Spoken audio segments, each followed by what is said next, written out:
Right, for the recording. Welcome. We are course ACI course 8 called Death in the Realms of Existence. We're on class 1. This is May 2nd, 2025. Let's gather our minds here as we usually do. Please bring your attention to your breath until you hear from me again.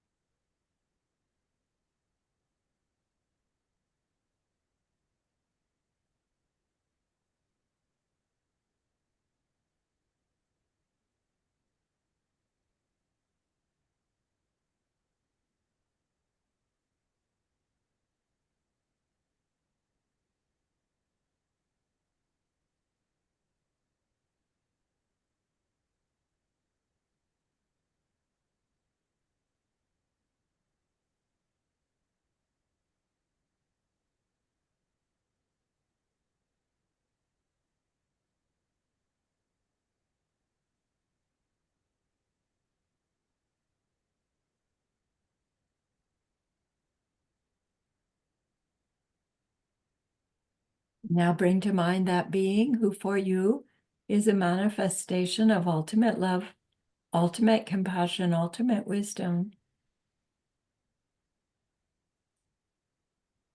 And see them there with you. They are gazing at you with their unconditional love for you, smiling at you with their holy great compassion, their wisdom radiating from them, that beautiful golden glow encompassing you in its light.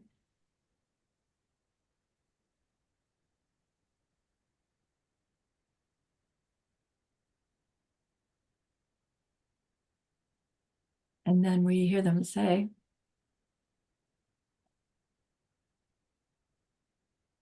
bring to mind someone you know who's hurting in some way.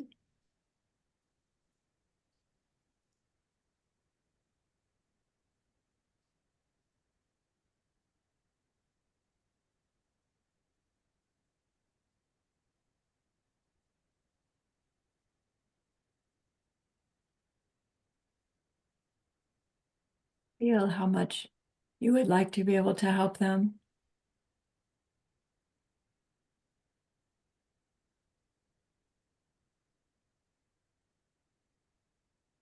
Recognize how the worldly ways we try fall short.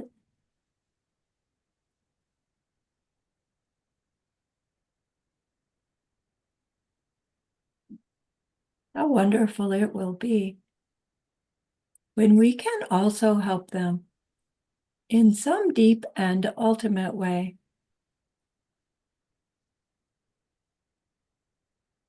A way through which they will go on to stop their distress forever.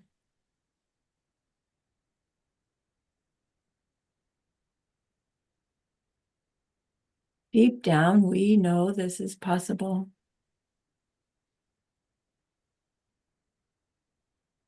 Deep down, we know this is what we're meant to be.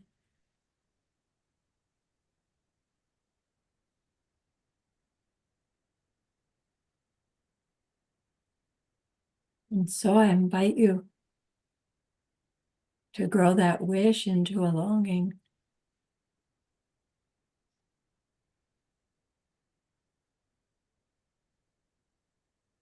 And that longing into an intention.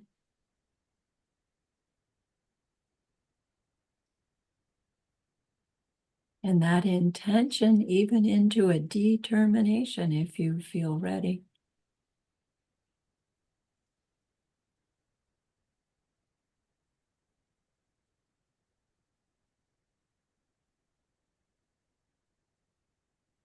Then turn your mind back to your precious holy being. We know that they know what we need to know, what we need to learn yet, what we need to do yet to become one who can help this other in this deep and ultimate way. And so we ask them, please, please teach us that. And they are so happy that we've asked. Of course, they agree. Our gratitude arises. We want to offer them something exquisite. And so we think of the perfect world they are teaching us how to create. We imagine we can hold it in our hands, and we offer it to them, following it with our promise to practice what they teach us, using our refuge prayer to make our promise. Here is the great earth, filled with fragrant incense and covered with a blanket of flowers. The great mountain, 4 lands, wearing the jewel of the sun and the moon. In my mind, I make them the paradise of a Buddha and offer it all to you. By this deed, may every living being experience the pure world. Idam Guru Ratna Mandalakam Niryatayami. I go for refuge until I am enlightened to the Buddha, the Dharma, and the highest community. Through the merit that I do in sharing this class and the rest, may we reach Buddhahood for the sake of every living being. I go for refuge until I am enlightened to the Buddha, the Dharma, and the highest community. Through the merit that I do in sharing this class and the rest, may we reach Buddhahood for the sake of every living being. I go for refuge until I am enlightened to the Buddha, the Dharma, and the highest community. Through the merit that I do in sharing this class and the rest, may all beings reach their total awakening for the benefit of every single other.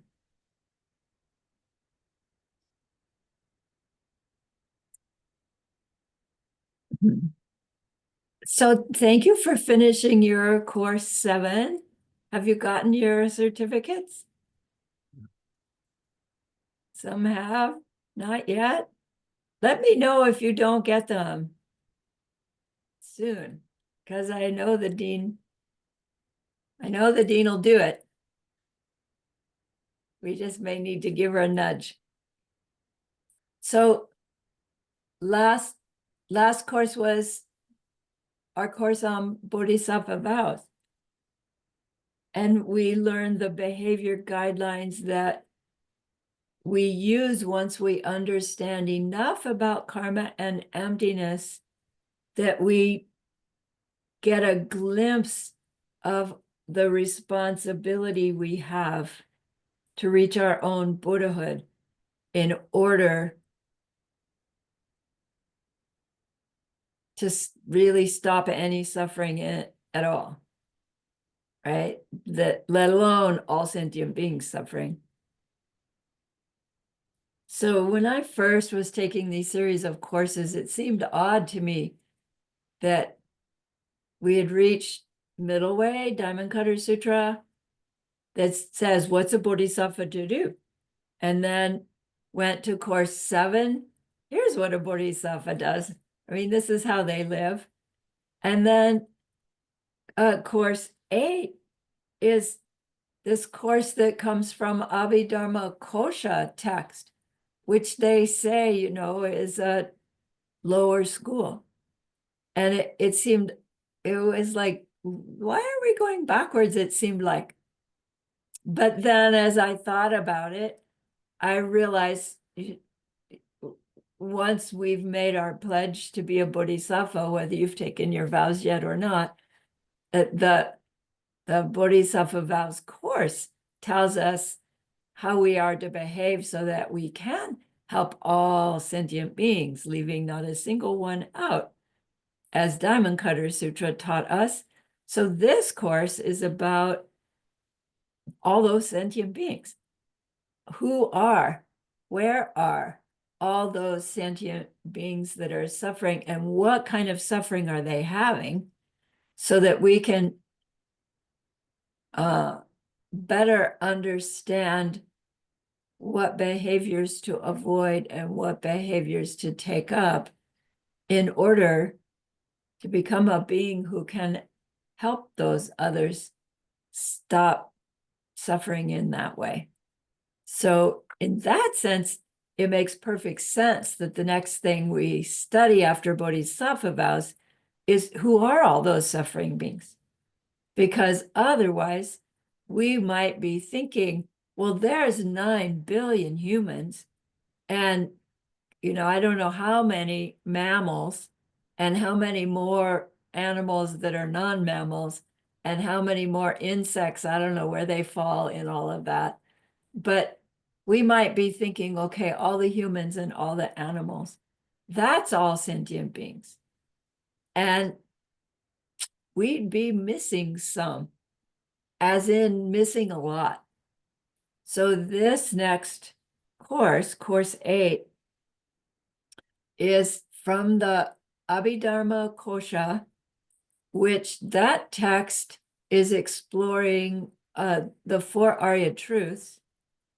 And in one of its sections, it's describing the truth of suffering.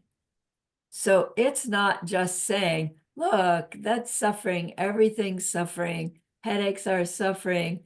When the good things wear out, that's suffering. And meanwhile, you're getting old and dying, and that's suffering. This chapter, this text goes into the specifics, like deep nitty gritty. And the whole course is a big downer because it's just like awful, describing all the different ways that beings suffer. And I've had people say, I can't do the homeworks and quizzes because I can't think of it. It's enough to just sit in a class. I don't even want to do that. It really is a hard class to want to hear. No, when we've been growing our compassion and softening our hearts, and we see someone having trouble and we just melt. This whole course is one kind of suffering after another. So please bear with me, right? I am not trying to torture you. I am contributing to opening our hearts further is the idea, right? And opening us to wisdom. All right, so that said, let me get up my screen share here.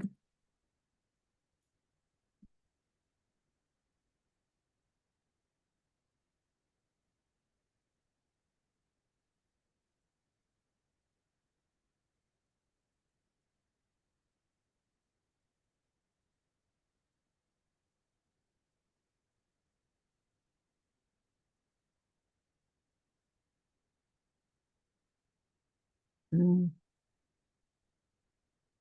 The main text that we will be using is one we're pretty familiar with, I think, the Abhidharma Kosha, which was written by Acharya Vasubandhu around 350 AD in India.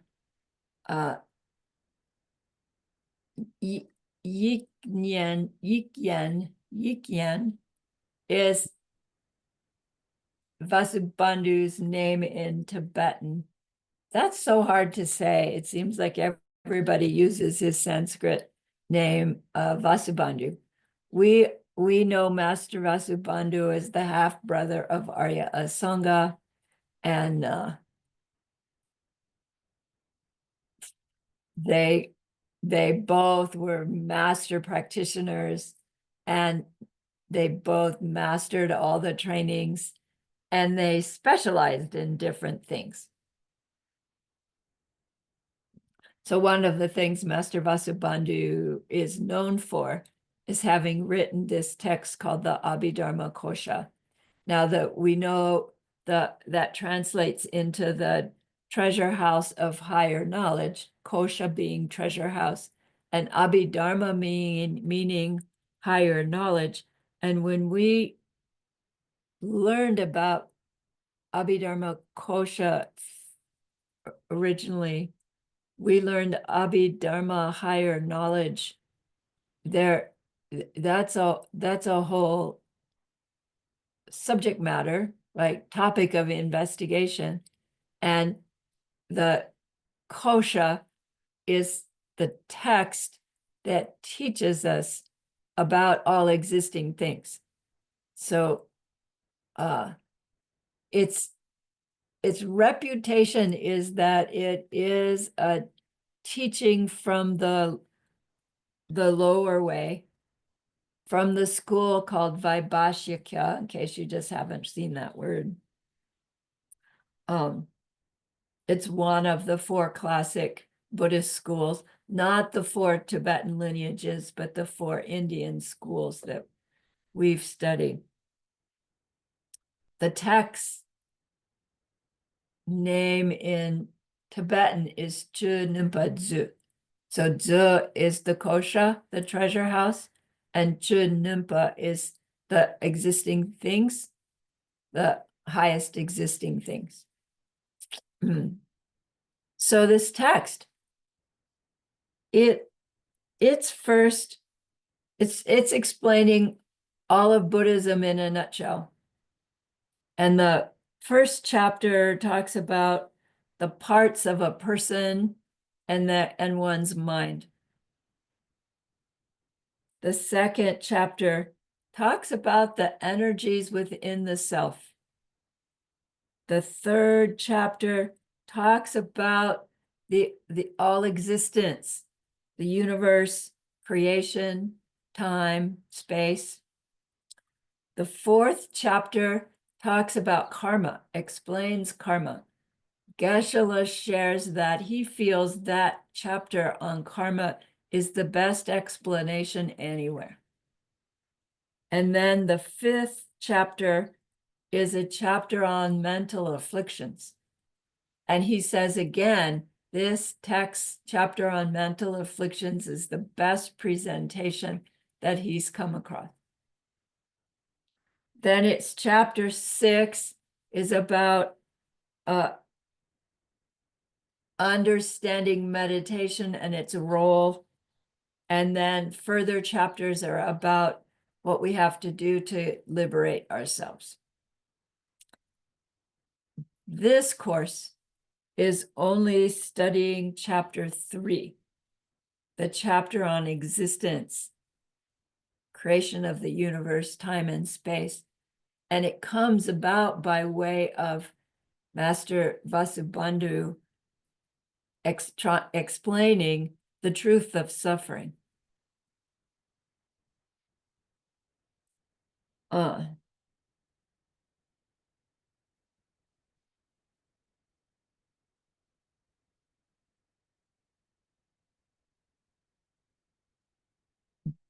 Buddhism explains that existence is made up of 3 realms. Suffering existence is made up of 3 realms: the desire realm, the form realm, and the formless realm. As humans, we are in the desire realm, and within the desire realm, we only directly perceive with our senses a small part of it. The human, our specific human aspect of it, and the animal realm related to our specific human realm. But there's much more of it that we get to learn about. Our second class, so we'll learn today about the desire realm and what's called the form realm. The next class we'll learn about the formless realm and rebirth. Class 3 will learn about the lives of craving spirits and animals. Class 4 will come from a different text. It'll come from the Tenrim Chenmo. We'll talk more about it later. The lives of humans and pleasure beings. I'm sorry, the Tenrim Chenmo will tell us about craving spirits and animals. The lives of humans and pleasure beings we'll learn from Lobsang Chuki Gyaltsen's Dalam. Then class 5 is about the Bardo and the intermediate beings. Class 6 about the kinds of sustenance, what keeps us alive, Class 7 is the Hell Realms. Class 8 will be a description of time and space. And class 9 and 10 will come from the Lamrim Chenmo. We will explore Jetsun Kappa's death meditation practice.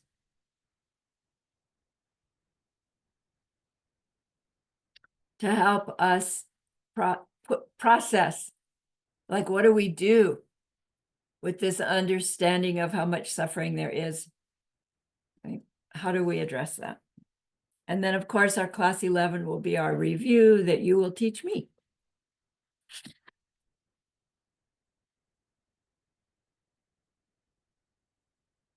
So when Geshe taught this for the first time, it came very shortly after he had completed his debates for his Geshe degree.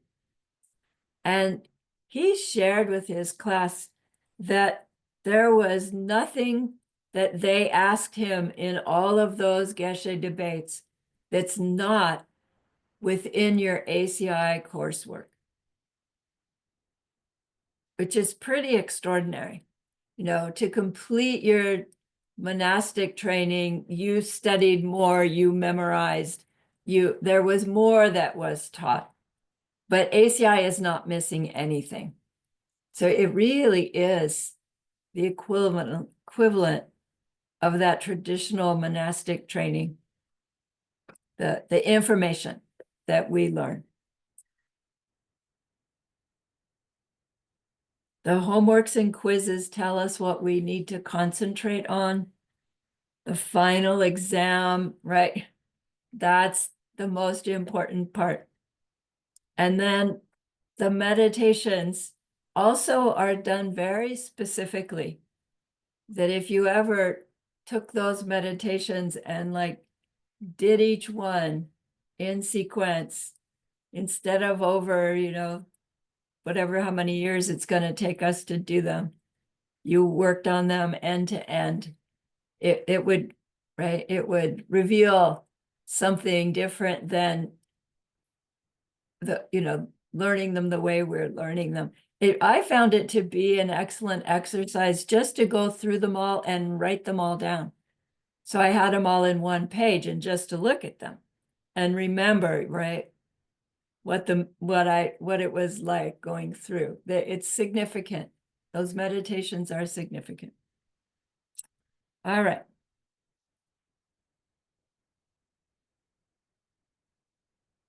He, talking to his early class, he said too that the reason he was sharing this coursework in the way that he was because that he felt that with Buddhism coming to the West, it needed to come to the West accurately and authentically. So this was in the 90s, and Buddhism had been coming to the West since the 60s, but it was just starting to gain momentum. And so he took it upon himself to, right, bring the monastic lineage into the United States. And he had to get permission to do that, of course. So thank goodness he did. Given 30 years later, here we are. But then he keeps saying, so as a student, we're taking these classes because we want to learn and we're suffering and we want to change. And somewhere along the way, please start thinking, well, maybe someday I really will have an opportunity to share them with somebody. And if we get that seed planted in our mind, even if our initial reaction is, no way, I'm not going to get my teacher certificate and all that stuff. Just think, when the time comes and somebody asks me, I have the material I can go to, and we can sit down together in our living room and let's talk about these things. And you have an authentic method of doing so. So please open yourself up to hearing someone say, what is it that you're learning? What, like, right? And consider that you're being trained to pass the Dharma on authentically. Okay. Otherwise, it dies. Okay. So, you know about looking at the Tibetan to help the Western Chinese language stay alive. So we'll still do that. And there's a fair amount in this course. All right, we did.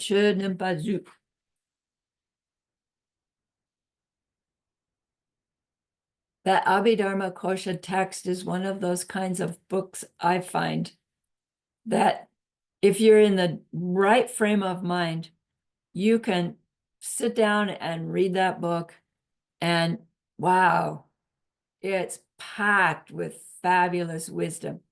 And if you're not in that frame of mind and you read it, it's like, it does not make sense. It's difficult. There is an English translation already available, and it's difficult. Stanley and Geshe Michael are working on Abhidharma Kosha, and then right they got to a certain place and they said, oh wait, we've got to go here to be able to do this well. We have to go there first. So they're in another text right now, and then they'll go back to finish Abhidharma Kosha. Geshe keeps saying, it's going to take 50 years, more probably. So it's hard to have access to the Abhidharma Kosha, beyond what we have in our reading and what Mixed Nuts has done so far, which you can access what's been done so far, the rough translation. Okay. So it's too hard to study from directly. And that's been the case for a long time. So there have been masters who have written commentaries. Probably they did a teaching on it and somebody took notes and wrote it down. So one of the commentaries on the Abhidharma Kosha, the one we will be using, was written by this person whose name is Gyalwa Gendin Drup. His date's 1391 to 1474. So you can see his dates are in the time frame of Tsongkhapa, aren't they? 1357. So Gyalwa means victorious one. It's the term that Tibetans use for the one we call Dalai Lama. The Dalai Lama is a Mongolian title, Great Lama. Gyalwa called them victorious one. So Gyalwa Gendin Drup is the guy's name. He was one of Tsongkhapa's close students, not one of the two. It's like third one. Tsongkhapa had many students. This one was exceptional because he went on to be like taken as the spiritual leader of all of Tibet. So one of Tsongkhapa's students, like all of the different lineages looked up to him so much that they all said, okay, you lead Tibet, you be above all of our highest masters. So each of the lineage of Tibet, they have a high lama. And then each of those high lamas says, okay, Gendin Drup is our overseer. And he happens to be Gelugpa, right? But fresh Gelugpa. Gelugpa wasn't Gelugpa yet in the time of Gyalwa Gendin Drup, because Tsongkhapa was just, right, getting started. And then, I don't know the story, but you're not really the first Gyalwa until the second Gelwa comes along, right? So he reincarnates and reincarnates and reincarnates and reincarnates. And now we've got the 14th. Not the 14th Gendon Droop, but the 14th Gelwa, victorious one. Okay. All right. So special guy. And he writes this text called Tarlam Selje. Tarlam Selje. Tar is short for Tarpa, which means freedom. Lam, we know, is the path, meaning what we do along the path, but also meaning the realizations that we get. Selje means that which makes clear. Like in a dark room, you turn on a lamp, foot Selje, right? You can see the stuff in the room. So Tarlam Selje is translated as illumination of the path to freedom, written by Gelwa Gendin Drup. It's a commentary to the Abhidharma Kosha. Now, there's another text called The Illumination of the Path to Freedom that was written by Gyaltsab, another, right? The other close student of Jetsun So it's easy to mix up our Tarlam Seljes. We just need to be sure to look at who the author was.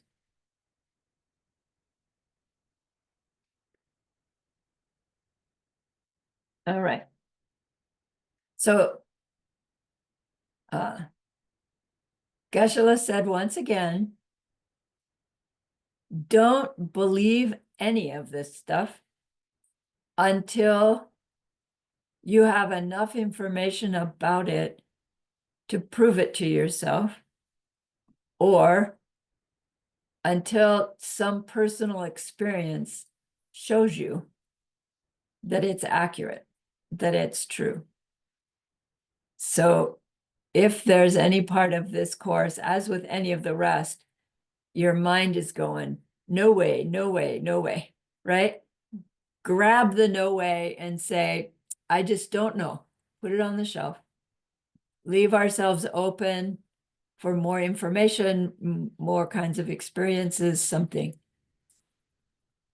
Acharya Vasubandhu is a master, right? He has realizations, direct experiences.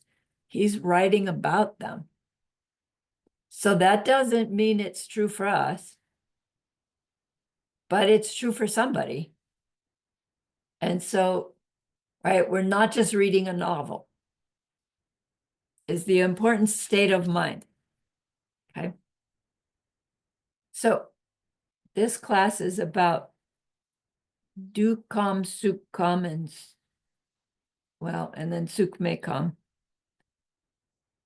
Let me get it down here. There they are. Okay. The calm here is where it means realm, like a realm of existence.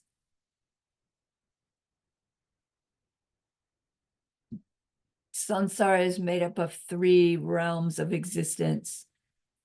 One of them is Dukkam. Du means desire. So desire realm. Humans live in a desire realm. Sukham is, Sukha is the word for form. Our 5 heaps, Sukh, Sorwa, blah, blah, blah. I can't pop them out right now. So the form realm, we'll talk about that.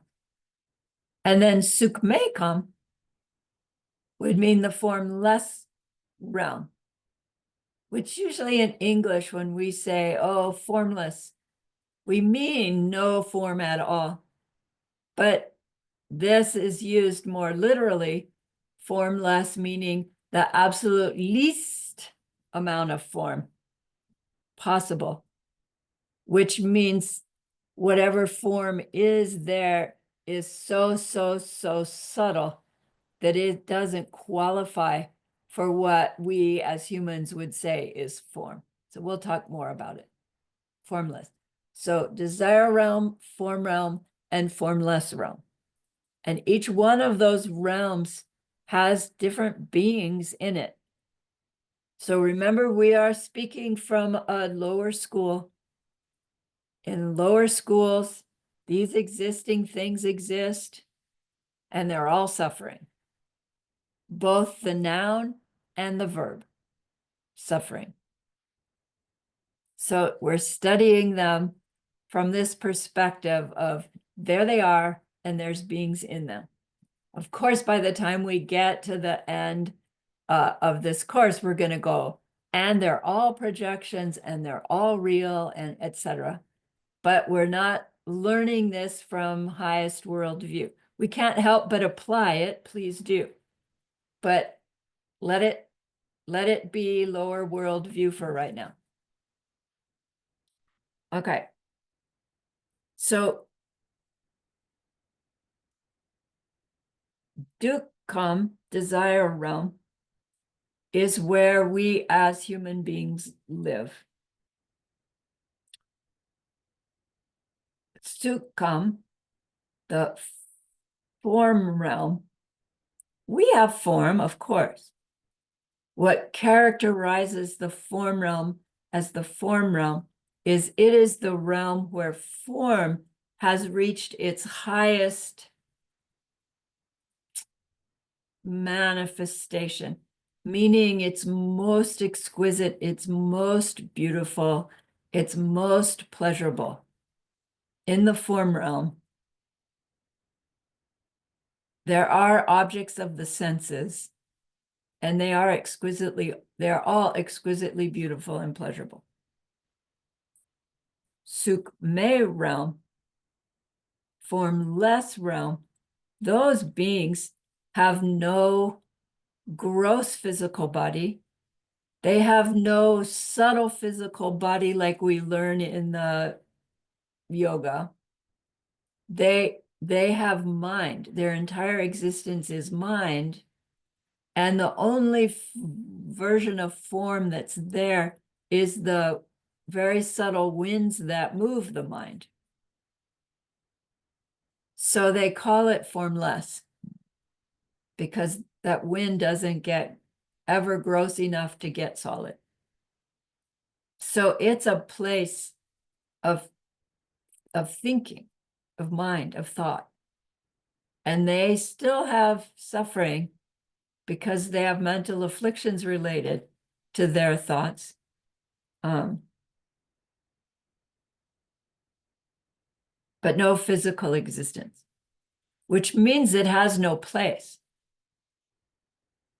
We'll talk about that more.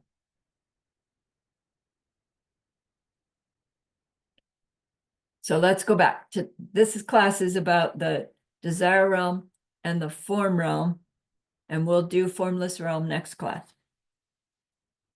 So let's talk about the form realm first. Sukham, here we are. It's called this because physical matter has reached its highest expression, as I say. The beings living there are there temporarily, but the temporarily is a really, really, really long time. Geshe says the descriptions of form realm sound a lot like the Judeo-Christian descriptions of heaven.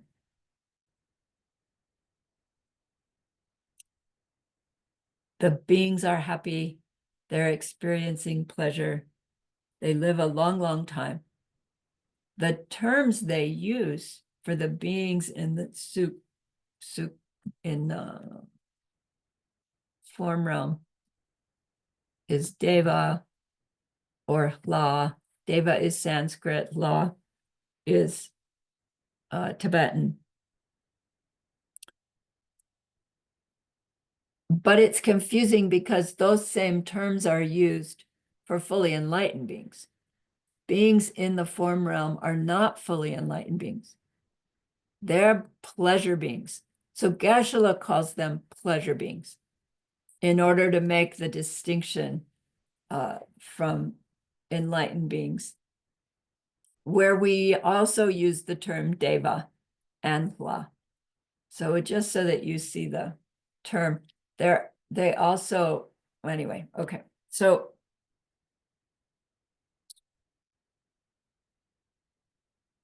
you can imagine that whatever it was that ripened to allow a being to find themselves in a form realm, that being is experiencing their own body as exquisitely pleasurable. Everything around them is exquisitely pleasurable. Everything that happens to them is exquisitely pleasurable. And they're using up that goodness as they experience it. So somehow they're missing the component of sharing it with others. So, I don't begin to really understand it, because it seems to me that if you're a pleasure being there with other pleasure beings, you are sharing pleasure with others. But apparently the state of mind is not that somehow. So you get to a form realm by way of some extraordinary certain goodness that I'll talk about shortly. And then by getting there, you're ripening all your seeds of that similar goodness, but you're not doing anything to replant. And depending on how much goodness you have from all of lifetimes since forever, you keep in this pleasure realm until they're done, right? Eventually we run out of the seeds that can sustain a form realm. And then what happens is there's like some short period of time where that pleasure being then realizes they've gotten ugly, they've gotten smelly. Other beings are avoiding them. They have visions of what's coming next. And what's coming next? If you've just used off all of your good seeds, all that's left is the negative seeds from all those lifetimes before. So at the end of that life, the seed that pops is gonna be a lower realm. Well, duh, right? There's not much higher realm to go to from a pleasure being. So they say when the pleasure being's paradise finally wears out, they drop to a lower realm. And the scripture says, oh, they drop to hell, but they can drop to any lower realm. It's just the likelihood of it being a hell realm apparently is great, because apparently we all have lots of hell realm seeds. We'll talk about that later and what to do about that. So although all the time that you're there in your form realm is exquisitely pleasurable, because it wears out, it's still a suffering realm, right? So it's not something that we aspire to in our tradition. It apparently is something that's aspired to in other traditions, right? Other traditions see this heaven as a permanent thing. You're not God, you're in heaven and it's forever. And it's like, according to this tradition, that's not really possible, because you still have negative seeds. So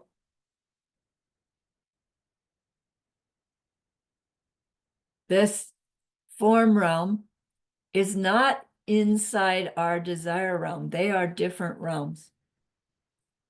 They say, however, that the form realm is above our desire realm. Again, remember, we're in lower school. So There's a desire realm here somewhere, the one that we're in. And then because it's a more beautiful realm, it's said to be higher than us. The form realm is above us.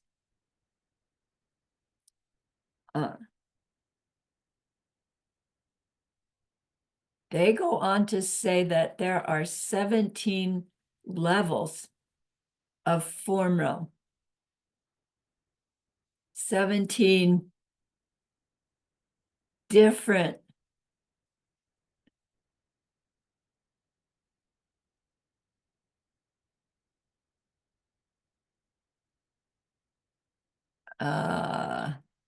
different levels of this exquisite pleasure. Like maybe different specialties of pleasure. I'm not exactly sure. Those 17 levels come out of what are called 4 sum 10s. Anybody remember the word sum 10? We've had it before. I'll give you a clue. ACI course 3. It's one of the words for meditation, meditative concentration, sum 10. So the 17 different levels of the form realm are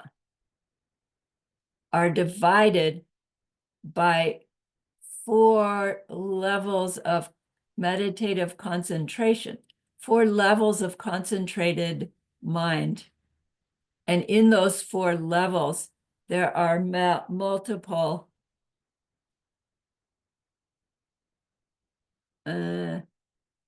levels within each of those 4. And the multiples end up being 17. I'm going to show you in a minute. Now, the reason they're called sum 10s is that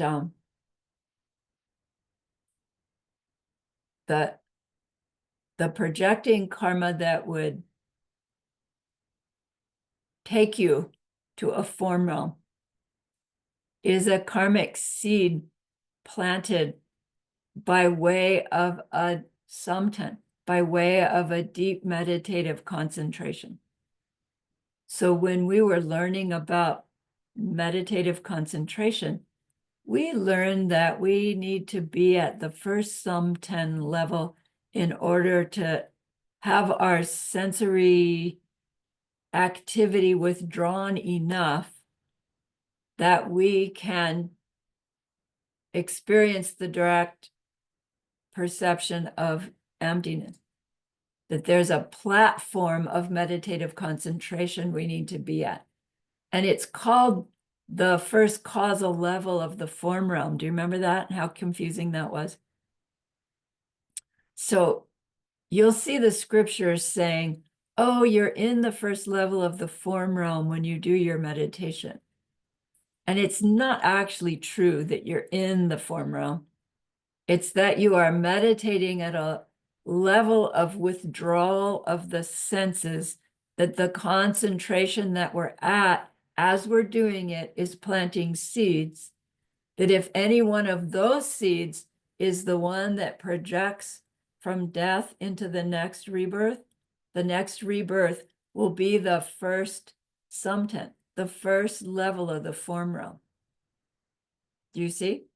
So it's meditative concentration at deeper and deeper and deeper levels that's planting the seeds that if that one pops at the moment of death, will color our next lifetime into a level of the form realm being that we find ourselves being. I'm not sure if that was English. So yes, we want to cultivate a deep enough meditative concentration that we can see emptiness directly. Our tradition says you do not need to cultivate any meditative concentration any deeper than that. There are deeper levels to go. They get more and more pleasurable. While we are in them, we are not doing any kind of negative movement of mind even. Clearly, we're not doing any physical negativity. We're sitting on our cushion. So to be in a deep concentration level of meditation is itself planting good seeds. But if we don't use that deep meditative concentration to turn our mind to the emptiness of whatever the object we're meditating on, then the seeds that we're planting are seeds that could ripen us into a form realm rebirth. So that doesn't mean, well, don't meditate deeply because you don't want to make those seeds. What it means is always in your meditation, no matter how deep or not, at some point, turn your mind, turn that concentrating mind onto the no self nature of whatever it is you're concentrating on, so that our meditation seeds don't become seeds that could send us to a form realm.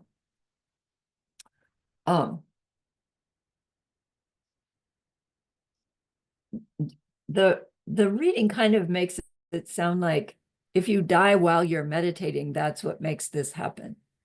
But we understand about seed planting and seed ripening to understand that if you're a meditator and you spend lots of time in meditation, so you're making lots of these some 10 level seeds, you don't have to die in meditation. You can die, however.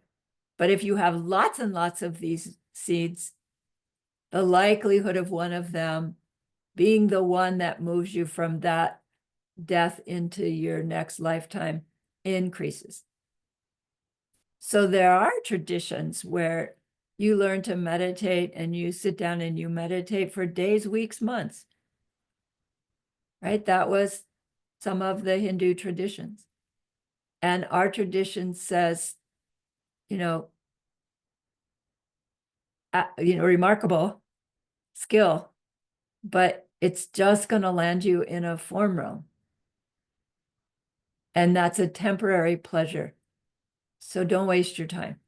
Our tradition says any deeper than the shamatha, we need to see emptiness directly, is not necessary, right? Because it'll only give us this result. So these divisions of the sum 10 that make up the 17 levels is that the first level, the first sum 10 level itself has 3 levels: a deep level, a very deep, and an extremely deep. So 3 levels in the first sum 10. Second sum 10 has 3 more, differentiated the same. The first one you reach, the middle one you reach, the deepest one you reach. Third sum 10 has 3 divisions as well. Fourth sum 10 has 8 subdivisions. I don't know how they're subdivided, but 3 and 3 and 3 and 8 make 17. So there's our 17 levels of the form realm. So seeds made from spending time in any of those sub-levels, if that seed ripens at the moment of death, that's the sum 10 that we go to.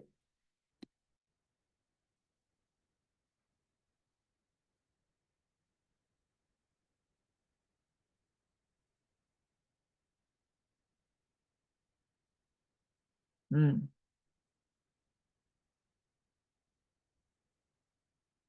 So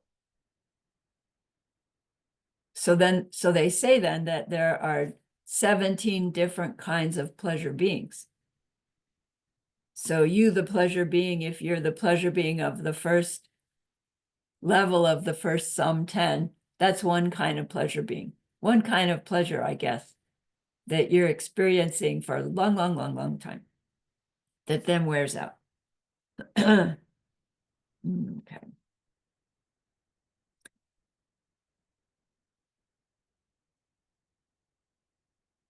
Oh, let's take our break now. That finishes form realm discussion. Supcom. So let's take our break now, and then we'll come back and do desire realm. I will stop the share, pause the recording, start the right share.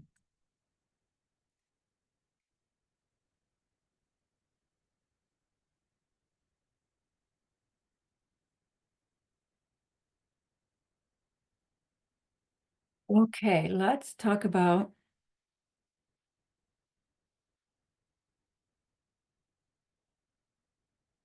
the desire realm.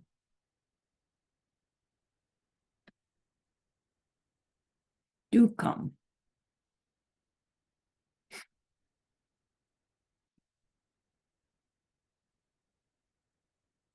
In the desire realm, there are 6 kinds of beings. Hell beings is one of them. So remember, within our desire realm, there are beings that we as humans cannot see with our gross sense organs, sense powers.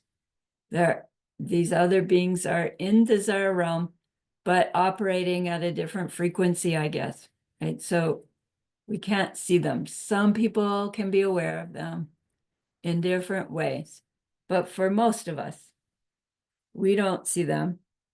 It does not mean they don't exist, but just because somebody's telling us about them does not mean they do exist. We need to work it out for ourselves, the extent to which we come to understand whether or not they exist. Okay.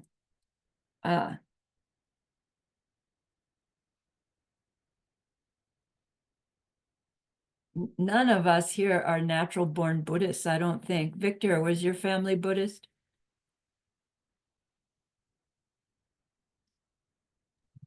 Not really, teacher. It's more like Taoism. Yeah, Taoism. Yeah. So even Taoism has the ancestors, right? And not all the ancestors are happy ancestors. So, right, you have ritual things that you do to help the ancestors or to appease the ancestors. So I don't know if in that tradition there is a concept of a hell realm, but I know in Christian tradition there's one, and depending on your Christian tradition, it was emphasized more or less. But if we're here, we rejected that for whatever reason. And then now we're back sort of hearing the same thing, like in greater detail, even that it's like, yeah, I'm not sure. Again, let's keep our minds open, hear what they have to say, and then work it out for ourselves, how we want to relate to what these masters are telling us they've seen. All right.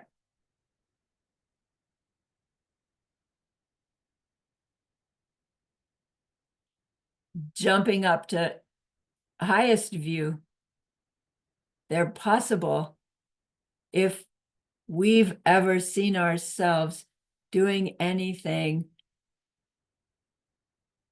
that hurt another being to try to get what we want or to avoid what we didn't want. Because the seeds planted when we did that would be growing. And they could very well grow into a reality in which hurting and hurting others is your existence, or being constantly hurt is your existence. Or have we ever withheld something that we could have shared and didn't share? Those seeds could ripen into a whole existence where doesn't matter what you do, you can't get what you need.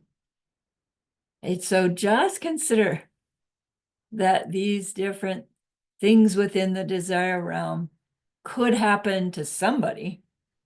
And then, of course, oh my gosh, could happen to me. All right.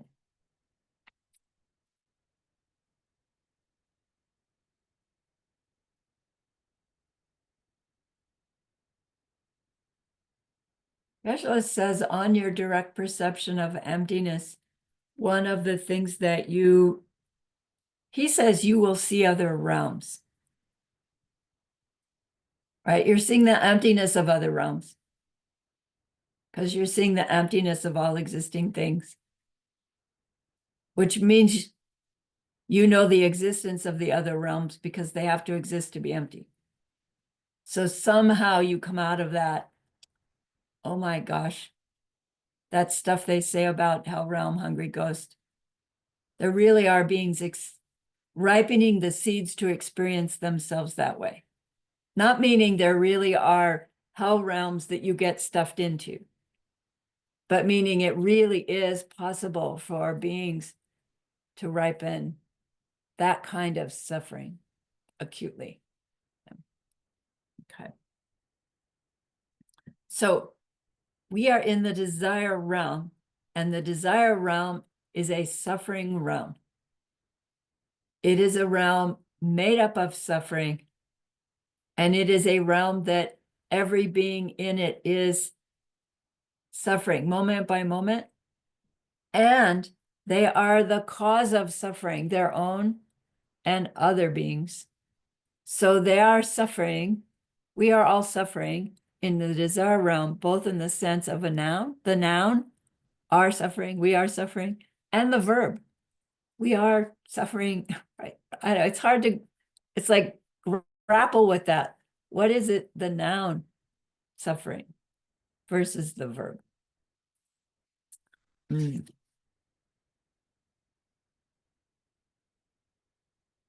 So let me go back. In the desire realm, there's 6 kinds of beings. In the hell realms, there's 8 hot hells and 8 cold hells. And then we'll learn there are these peripheral hells and these special kind of hells. There are different kinds of hells. And lots of beings in all of those different levels. Yes, Roxana? Thank you, dear Lama. I'm not sure if I quite understood when you said the noun against the verb with the word suffering. Right. So it's like a noun, it's a thing, right? Yeah. Yeah. And a verb is an action. So I'm Right. supposed to be thinking of suffering In both those. as a thing, like Yeah. a place, could it be? Could be. And everybody's suffering there. I'm Right. not quite understanding. So And cook it, please. okay. Thank you. Yeah. Take it into meditation Okay. and get the ramification of that. Okay. Thank you. To say we are suffering, we are the thing suffering, and we are experiencing the action that we call suffering, the experience suffering. We are the experiencing and we are the thing. It's necessary. Helpful, let's say. Okay, so 8 kinds of, they say 8 levels of hell beings, but there's 8 hot, 8 cold, more than that. Secondly, there are craving spirits. Preta in Sanskrit, Sura in Tibetan. And then often called Asura. Now I'm getting confused right now between Sura and Asura because they're opposites, but they're both in desire realm. Craving spirits have the kind of experience where they're craving something. They're hungry. Most of them are hungry and thirsty. And their whole experience is that they're in search of something to satisfy that hunger and they can't get it. Maybe they can see it, but then it gets, by the time they get there, it's gross and they don't want it. Or they try to eat it and it won't go down, or they eat it and it makes them sick, or right, all these different varieties of hungry ghost being. Literally hungry, but it could be hungry for food, it could be hungry for water, it could be hungry for anything, but you just can't get it. Unable to get your needs met in any way. It's a result of selfishness. All these realms are, but the selfishness that comes across as, you know, stinginess and pride. No, me first, my needs first. You know, if I give this away, I won't have enough for me. Those are the seeds that we are accumulating through any given life. That if one of them is the projecting karma between that a life and the next life, right? Where we experience ourselves next is this world in which we can't get our needs met. And nobody else around us can either. And we don't care.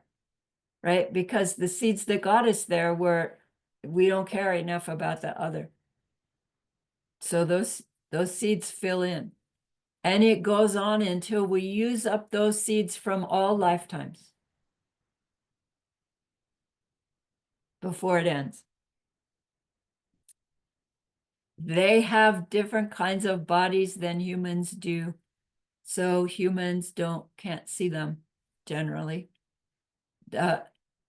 In all of these realms, beings that are on the same wavelength can see each other, but beings at different wavelengths, so to speak, can't see each other.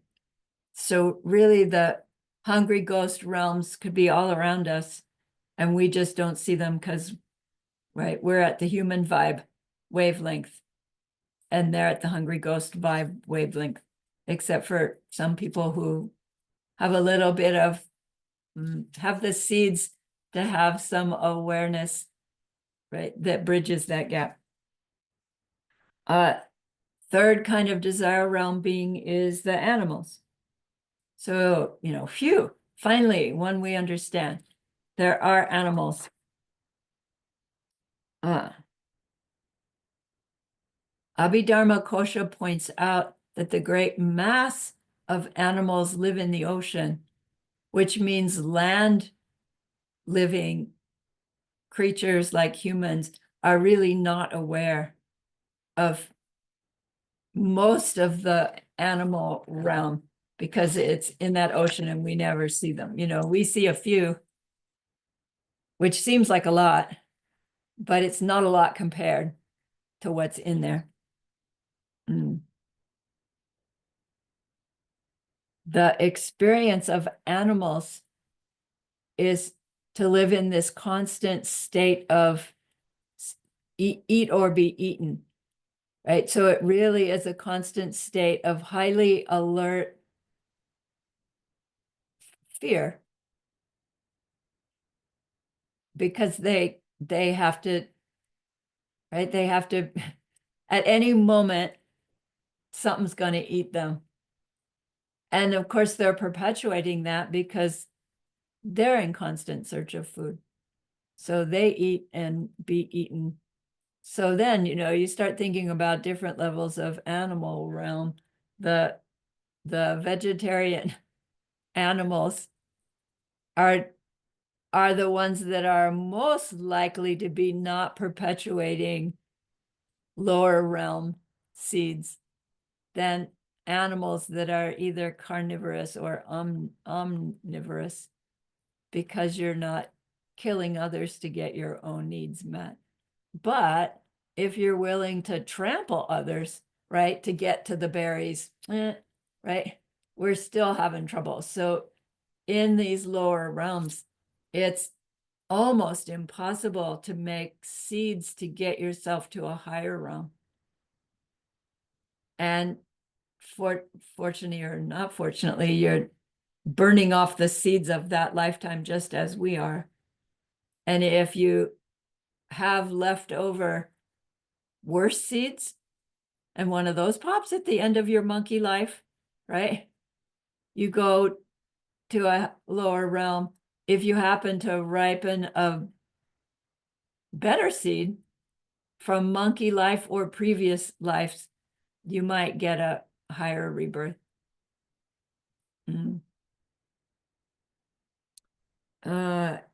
Animals. The next one in desire realm is humans. Now they say there are 4 kinds of humans related to the 4 continents. And our tendency is to think, oh, they must mean Asian, Caucasian, Negroid, and American Indian, right? Which actually is really similar to Tibetan, Mongolian, right? All of that, Eskimo. But that's not what we're talking about. This, in the 37-pile mandala, here's the great earth with the 4 continents and the subcontinents. Each one of those continents has humans living on it. Our continent, the southern continent, the humans look like us with these variations. The other continents, they are human, but they look different than us. Their shape is different. Some are bigger, some are littler.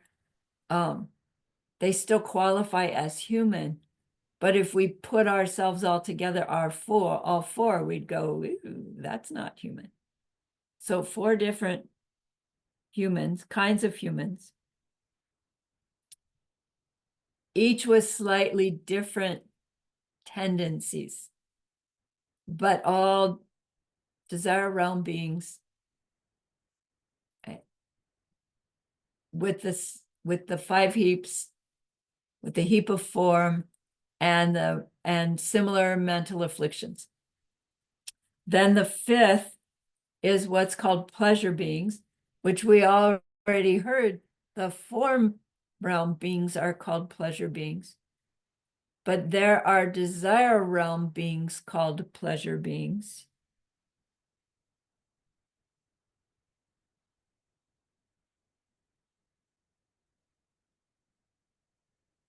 That are similar in the sense that they're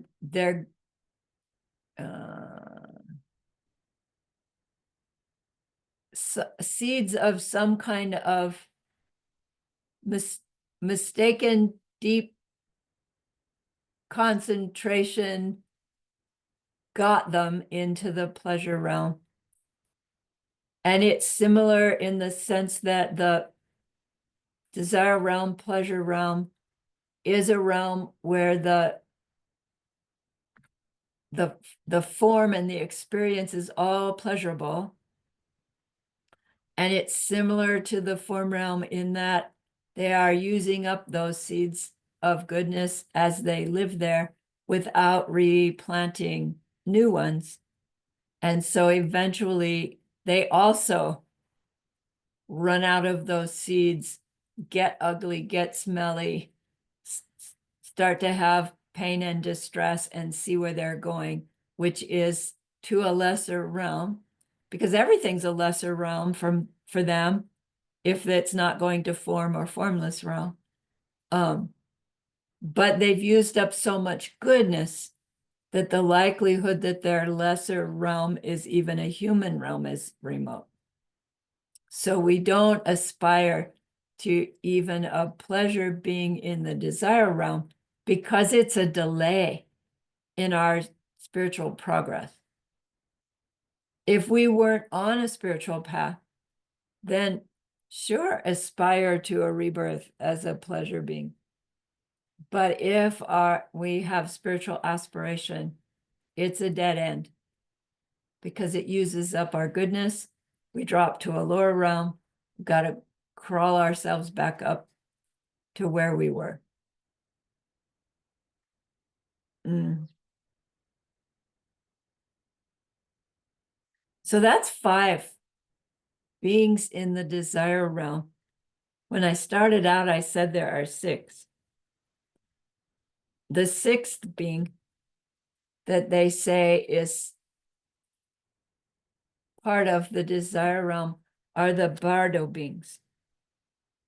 But technically, bardo beings are samsaric beings. They are suffering beings, but they're not in the desire realm. They're not in the form realm, and they're not in the formless realm because they are in between. That's what bardo means. Pardo, really, not bardo, pardo. It means the in-between, the intermediate being. So you can't really say it's a desire realm being. You can't really say it's a form realm being. You can't say it's a formless realm being, and you can't say they're not either. So when whatever lifetime being you were at the moment of death, right? You're at the end of that lifetime. Your identity as a me in that lifetime is done. The seed ripening is still happening. There's going to be a next seed from the moment of dead to the next seed popping. That projecting karma, it will have a characteristic. And that characteristic is sending us into the next manifestation. But it takes a little time where we'll find for that manifestation to fully flesh out. And the time it takes for that to happen is what's called being in the pardo, being in the in-between.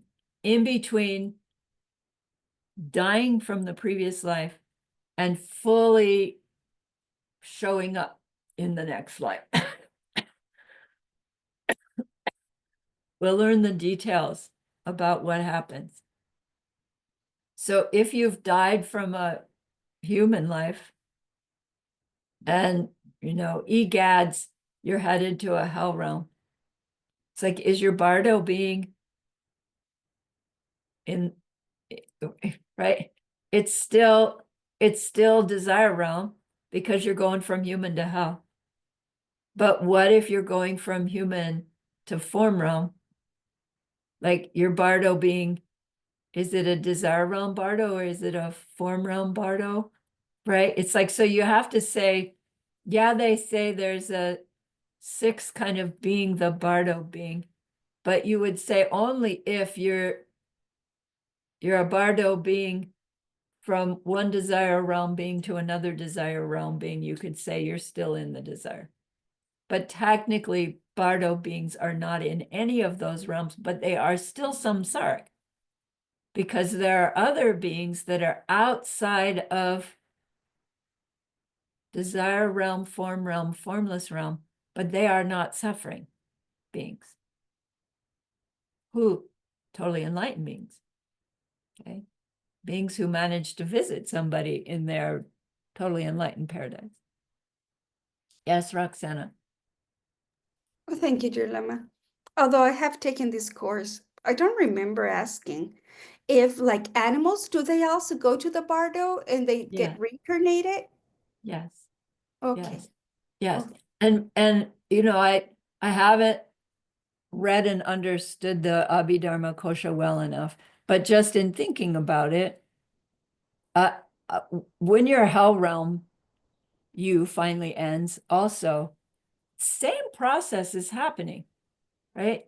Those seeds ripening hell realm me come to an end. You're not done with all your seeds. There are still seeds. So a next one ripens. And then in order for that one to get all fleshed out with all the rest of it, that's details, it takes time. So you would have a bardo between your hell realm, dead, gone, and end of hell realm. You don't call it dead, end of hell realm, and whatever comes next. Yeah. So there's bardoas going every which direction. And in the wheel of life, you know, that second ring outside the three, you see there's beings going up and there's beings going down. And it represents whether, right, a being is headed for a higher realm or a being is headed for a lower realm. It's just their own, those are the only two options. Because even if you go human to human, the circumstances are going to be higher or lower, right? We're not going to get the exact same circumstances, even if we're managed to get another human life. Okay. So we said there are 6 kinds of desire realm beings if you include Bardo, and that desire, those desire realms 6 makes the desire realm able to be divided into 20 different parts. 10 of them are, they call them bad births. Let's call them lower births. And 10 of them are higher births. So what make up the 10 lower births is the 8 hot hells, the 1 craving spirit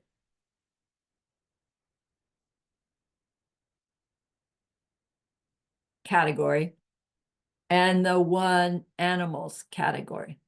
So lots of different kinds of animals, but they're all lumped into animal. Different kinds of craving spirits, they're all lumped into craving spirit. But somehow the different kinds of hell beings that we'll learn about, they're called 8 different desire realm beings. All hell beings, but different kinds of sufferings, I guess. Then in the higher births, there are also 10, which is because there are 4 kinds of humans, of which each continent is only aware of their own continent. And then there are 6 levels of pleasure being in the desire realm.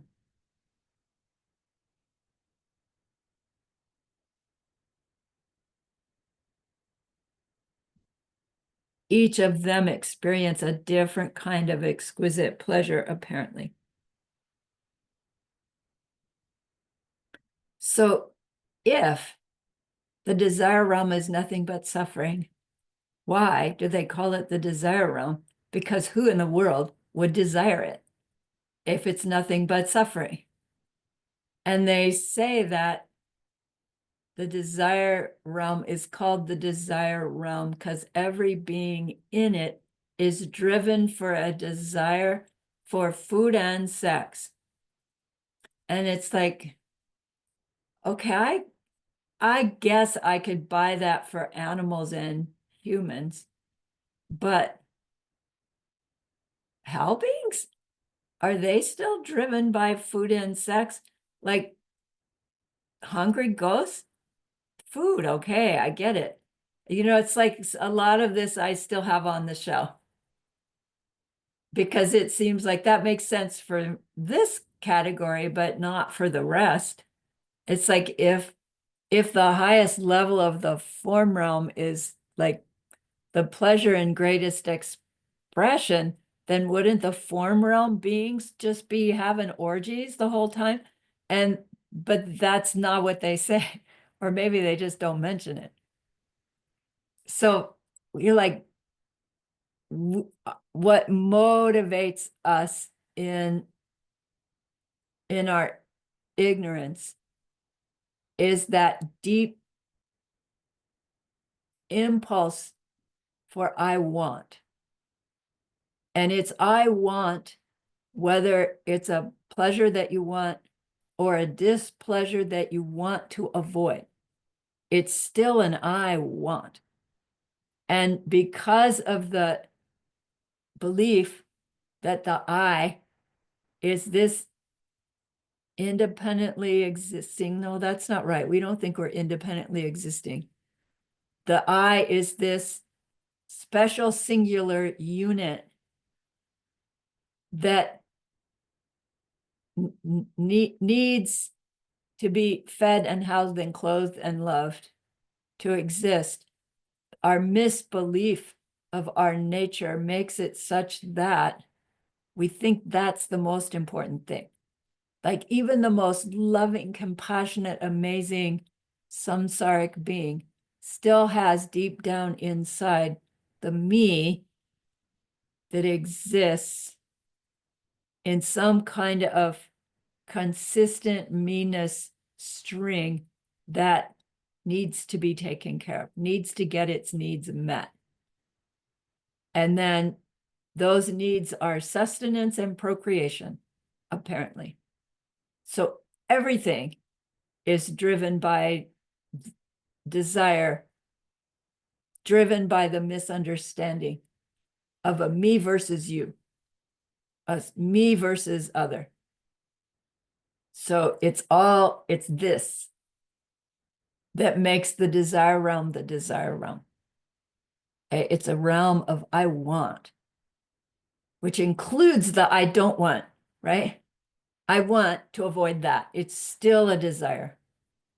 So everything is driven by desire in the desire realm, by all of us. Hell realms, hungry ghosts, animals, humans, pleasure beings. It's all about I want. What would the pure version of I want be? What would the wisdom version? Got any guesses? Well, I want the wish for enlightenment. Yeah, yeah. Like I love. What if your deep, deep impulse was the happiness of other, right? You make the other. By being self, you make other. What if that deep impulse was your concern for the other in one's constant created experience instead of the first concern for the me only, right? Because by the time we're at that level of love, the self and the object are still two things, but our relationship to it is it's all us, right? It's not me and you, it's you, me. It's not you and me, it's we. And then, right, this love has a completely different take on it. And parents get a glimpse of that with their tiny babies, right? Because all of a sudden, that child is more important than you. And then it grows up, right? You still have that same sense, but you differentiate more and more. That's what it is to grow up. So we have the seeds of the glimpses of where we're trying to go with all of this. So all of this is driven by our misunderstanding that pushes our selfishness, right? Self-grasping, self-cherishing. So all of that was not part of the original class. That's you guys sucking that out of us.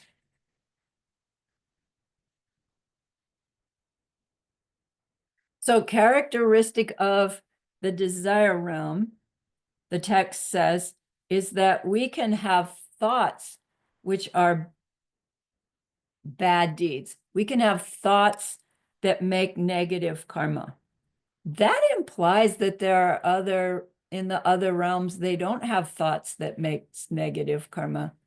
Apparently, they don't have thoughts that make positive karma either. They just have thoughts that are ripening, using it up. I don't begin to understand. Like they just exist by existence? They exist by existence. So let's jump back up into the form realm again. They exist. There are other beings existing with them. They are all wealthy beyond belief. The weather is always perfect, right? No struggles, everything pleasurable, everything pleasurable, everything pleasurable for everybody. So there's no need to share. There's no need to compare. There's no need, right? Your enjoyment is so complete that you're there. You know how little kids, I don't know what age, 1, 2 years old, they can be all playing in the same room together, but they're all playing by themselves. Like that in the pleasure realms. So it's not like a wealthy person takes another wealthy person out to lunch, right? They would be perpetuating their wealth by doing that.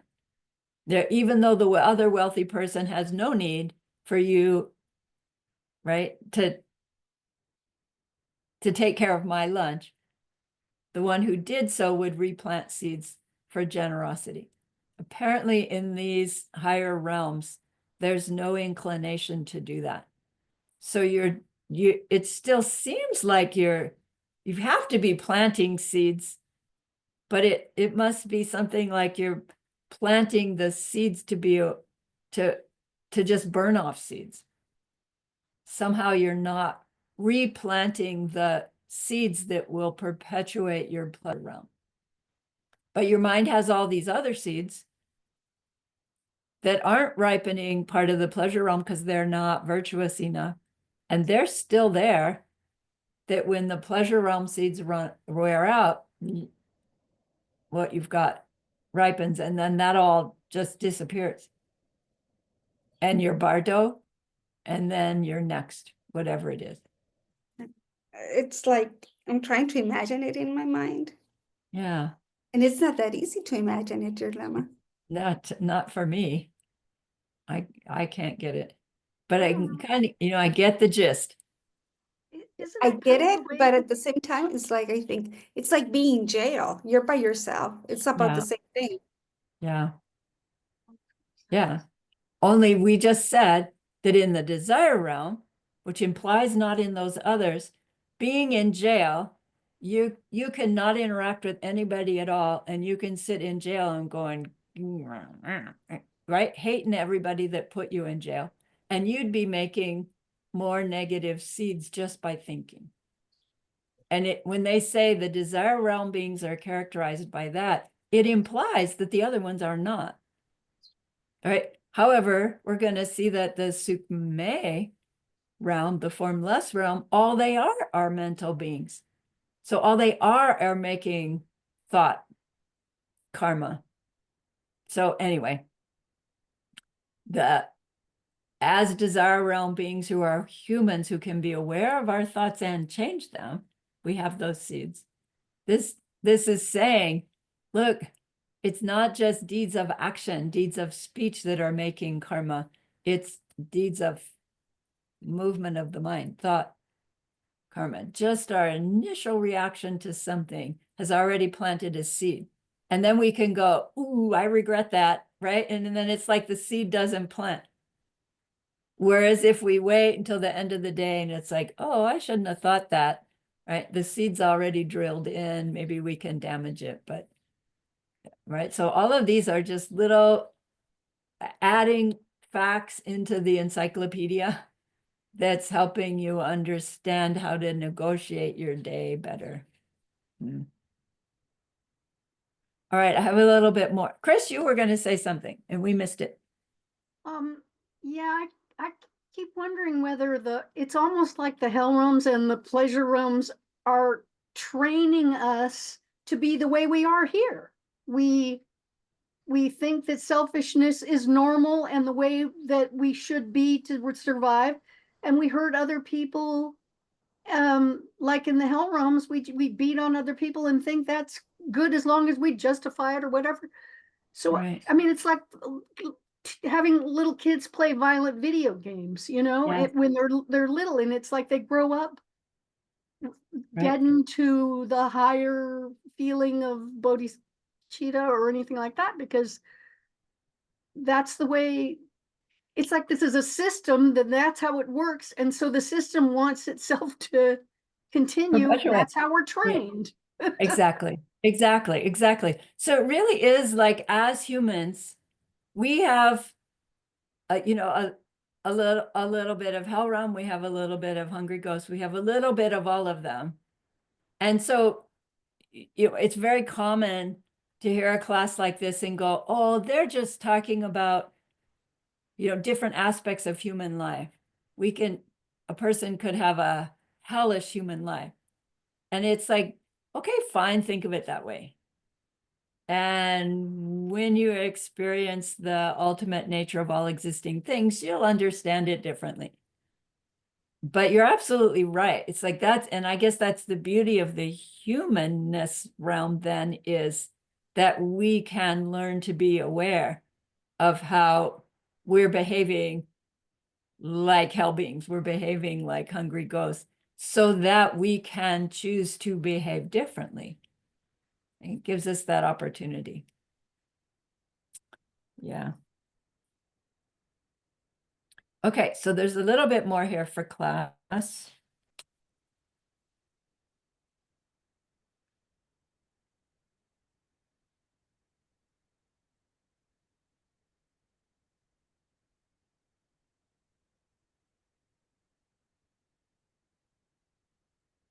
In those levels of the form realm, I said there were 17. The highest level of the form realm is called Oakman.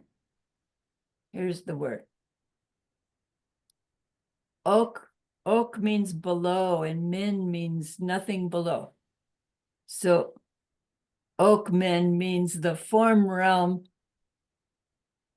that's not below anything else. Again, it's this like, wait, below none. Yeah, below none. It's below none, which means it's at the top. All right, Oakman. There's a place in Arizona called Oatman, Oatman. It's up in the mountains of the desert, and it's this little town that, at least in the 80s, it still had wooden sidewalks, you know, and the saloon. And the wild burros meander through the town. Like, everybody loves the wild burros. Nobody owns them. Everybody feeds them. And they just walk through the traffic and, you know, walk down the street. They're not allowed into the buildings, but they're just, the burros are all over the place. And it's like, we went there once. It was so fun. So I'm hearing this class, and I'm hearing on the tape, you know, Geshe saying, Oatman, the highest level of the form realm is in Oatman. Oatman. And it's like, Oatman, I've been there. There's burros walking everywhere. And I had to read the reading to see that he was saying Oakman. And it's like, oh, I was so disappointed, because I thought, wow, I could just go back there anytime I want. Oatman, Arizona. So in the scripture, the reason we're talking about this is this word Oakman gets a little bit confusing. It is the name for the highest level of the form realm, which is still a suffering realm. Not in the desire realm, suffering realm, but still within samsara. And then we read, the day we become a Buddha, we will do so in a paradise called Oakman, right? Below none. We will be in this state below none when we reach our Buddhahood, right? That makes perfect sense, right? And we'll think, oh, so as I'm getting close to my Buddhahood, I have to Google map, you know, where is Oakman, so that I can get there and sit down at the base of a tree and finalize my enlightenment. And we would end up at Oatman, Arizona with the burros, and we wouldn't reach our enlightenment, because that's not what Oakman means. Do you see? It is the name for the highest level of the form realm.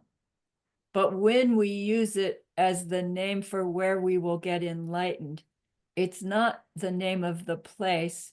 It's the name, it's the place, it's the ripening, it's what we call the ripening of the extraordinary purity of those last, you know, hours. It will be the place we are in. But do you see, it's not somewhere we're going to go. It's going to be where we are. It will be a place below none. because you're getting enlightened, of course, it's a place below none. So when Prince Siddhartha, finally reached that place where he said, I'm going to sit down here on this pile of kusha grass and I'm not getting up until I'm enlightened. That was his Okman, which means each of our Okmans are probably going to be different, right? And apparently there's this debate about it. It's one of those debates you do in your monastic training. Is Okman a place you go to get enlightened? Or is it the place you are when you get enlightened? And how do we think of that differently? Yeah. Or how does thinking about that differently help us?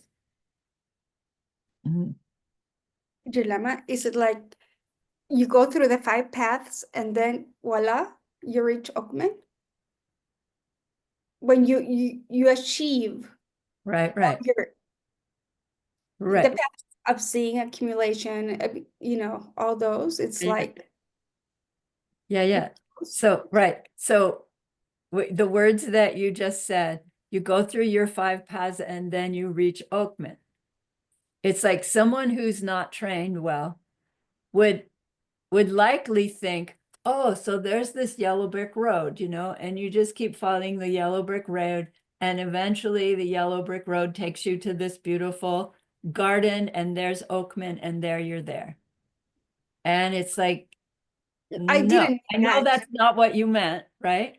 But do you see when we use the words, we don't Yes. know if the person we're talking to is going to think of it that way, which is incorrect. Or if they're going to go, oh yeah, this realization, then this realization, then this realization, then this one. And then voila, the unending realization of emptiness, dependent origination in all times, at all times. Compelling, loving compassion to emanate, exquisite beauty and everything that every being who doesn't see themselves that way needs and wants. If that's what you meant, yes. Right? If this is what you meant, no. Right? So it's when you're the one being asked the question, it's slippery, right?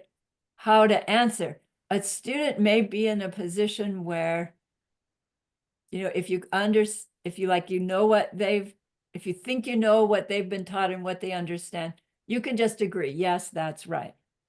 But what I'm learning, learning how to guide people is when they give me this explanation and I'm not omniscient, so I don't know how they're interpreting it. I generally have to say, probably you've got it wrong. And I see their face just get so disappointed, but it's like, I can't say, yes, you've got it right if I don't know for sure which of those two they meant. Do you see? Hard. So again, the reason we're going through all these details of our suffering realm is because understanding higher way, or once we get to understanding higher way, we can look at this information and go, oh, this is giving me finer details on what I will want to give up and take up in order to stop perpetuating this suffering world. Master Vasubandhu isn't using his text to train us in that. He's giving us the encyclopedia of information that helps us work with our own karmic seeds, right? As we train ourselves. Okay.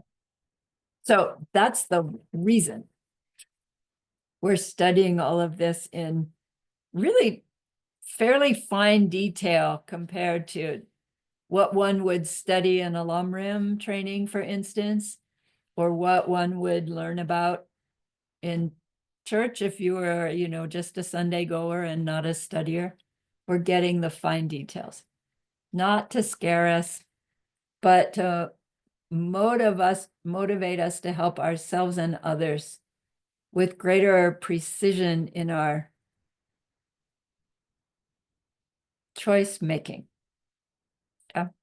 So now we can see why it comes hot on the heels of Bodhisattva vows. Because really, in the end, it's going to help us choose those behaviors better. Okay, so we're done with this class one. Let me stop share. Yeah.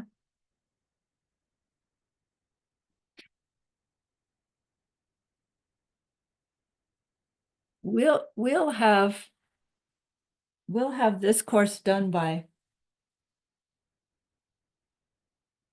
June 6th is my note. And then on my schedule, I didn't have us starting course 9 until September because there wasn't enough time to finish it before Sumati and I go away the end of July. But I really don't want to leave us hanging for so much time. Like I'm feeling the pressure of getting this done before I get too old to do it. So thanks, Chris.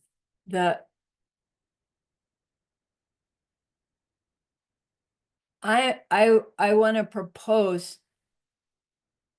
the idea of starting course 9 hot on the heels of the end of this before you even do your final. And then if we do that, I could get all but the review done before I travel, and I could have a substitute teacher help us with the last class or two if I need. And then you'd take all of August off, and we'd start 10 in end of August, September. So I'm putting it out there. I'm not asking you to do it, right? Because I know it's gonna add some pressure, but you all do your homeworks as you go along. So, and I don't know, consider it, please. And by the time we get close to the end, I'll ask again, is whether we do that or not. If we don't, we'll do something else, right? I owe you the end of that Purify Make Merit Lojong, and I have other Lojongs up my sleeve. So there are other stuff that we can do together in July that won't have homeworks quizzes, and just delays our ACI progress. I'm eager to get to course 10. Which And 10 is 9 is ethical lifestyle. ethical, right? Ethical living. It's about vow. something positive. Yeah, right. After this That's one. right. You know, another reason not to leave you hanging for 6 weeks after this about, you know, hell realm, yikers. So another reason to just go on before you get your final finished. But you see, I'm like breaking my own rule by saying, let's go on before your final is done. So anyway, just think about it. And then like one more thing is that when we get to course 10, which is the beginning of Guide to Master Shantideva, that's a great place for new people to come in to the ACI because it reviews refuge, it reviews, you know, how to set up your preliminaries for meditation. It's like it's a synopsis of course 1, 2, 3, 4, 5 even. Not that it's going to qualify somebody. So new people, if for me, right, I'm happy to take people that are interested to start at level 10 and go forward if they want. So, you know, doesn't need to be advertised that way in any way. But if you've got people that are wondering, okay. Okay, thanks, PI. Got 1 vote to start it. Well, I'll ask again later. Help me remember. Okay, so any questions, comments, needs, helps? PI, you later. We're good. Let's do our dedication, shall we? Yes, Victor. Teacher, regarding the desire realm, just how you mentioned, there are 6 types or probably 5 types, whether we include the bardo. But I remember when we are learning Lamling, from this way of life, it's like those picture actually is like divide the pleasure being into like God and semi-God. So it makes into like 6 rounds. You're So correct. yeah. You're correct. The desire realm, God realm is divided into 2, the Yeah. full God realms and the pleasure being, or the jealous gods, which we will talk about more. So you're right, you could take to the debate ground. There's 6 kinds of beings in the desire realm, but in fact, there's 7. Because, right, and make your case for the pleasure being 2, and the bardo being when the bardo being is going from desire realm to desire realm. And then your debater would say, no, bardos are not desire realm beings because your bardo could be taking you to the form realm, right? So it would make a great debate, and how you would resolve that all would be fun to hear. So you are correct. All right, thank you. Technically, they call both those pleasure beings, so just one. All right, so remember that being that we want to be able to help. Jam, what's the matter?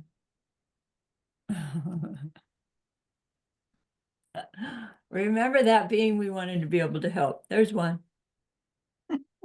We learned something that we will use to help them stop this whole mess someday. And that's a great, great goodness. So please be happy with yourself.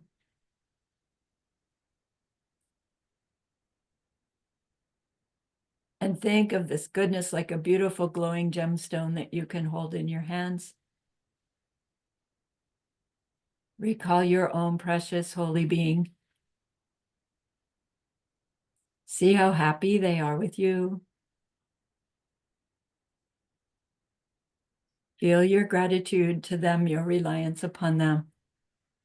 Ask them to please, please stay close, to continue to guide you, help you, inspire you, protect you. And then offer them this gemstone of goodness. See them accept it and bless it. And they carry it with them right back into your heart. See them there, feel them there. Their love, their compassion, their wisdom. It feels so good, we want to keep it forever. And so we know to share it by the power of the goodness that we've just done. May all beings complete the collection of merit and wisdom, and thus gain the true ultimate bodies that merit and wisdom make. So use those 3 long exhales to share this goodness with that one person.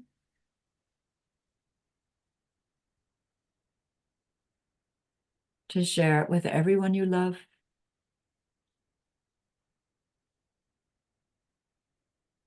To share it with every existing being everywhere. See them all filled with happiness, filled with wisdom. And those desire realm beings all poof out of their suffering realm. And may it be so.